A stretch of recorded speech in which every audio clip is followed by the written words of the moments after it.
Let's just make sure we secure the snap. Get the knee down. Shalom warga kerajaan, sebentar saya matiin dulu.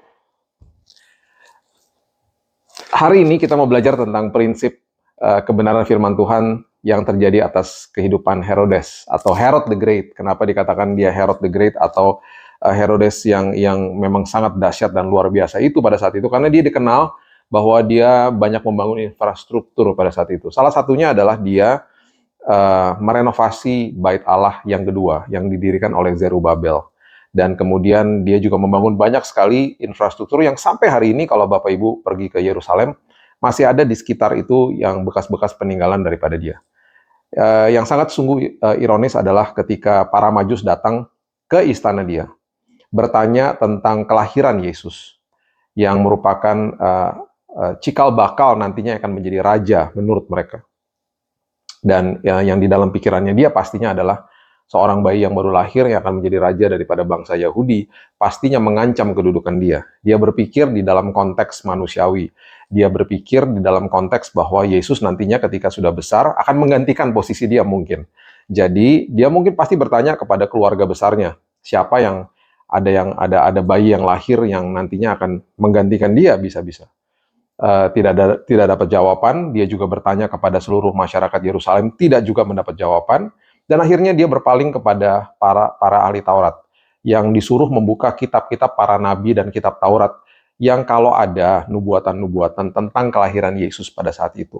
Ditemukan akhirnya di dalam Mika pasal yang kelima ayat yang kedua, dan Alkitab dengan jelas mengatakan di Matius bahwa ahli Taurat ini mengatakan kepada Raja Herodes, juga kepada para Majus, betul, di area situ, nggak jauh dari situ, yaitu di kota Bethlehem, telah lahir seorang bayi yang betul nanti akan menjadi raja atas bangsa Yahudi dan juga atas kehidupan manusia sebenarnya. Itu sebenarnya adalah sebuah pewahyuan yang luar biasa. Dan Raja Herodes melewatkan semuanya ini karena keangkuhan dia. Karena dia merasa terancam. Dia tidak mau bahwa Tuhan itu menjadi raja atas hidupnya dia. Dalam aspek kehidupan dia. Dia begitu arogan. Dia begitu insecure atas hidupnya sendiri. Dan akhirnya dia mempunyai sebuah rencana dan akhirnya dia melakukan hal itu untuk membunuh bayi Yesus. Dan akhirnya banyak anak-anak di area tempat di Bethlehem itu yang akhirnya dibunuh oleh Raja Herodes. Apakah hari ini kita melewati nasihat-nasihat firman Tuhan yang telah diberitakan dalam hidup kita pada hari ini? Jangan menjadi seperti Raja Herodes. Walaupun dia sukses dalam kehidupan saat itu, tetapi dia betul-betul melewatkan sebuah kesempatan yang sangat indah, yaitu menerima Yesus sebagai juru selamat atas kehidupan dia, percaya kepada Tuhan.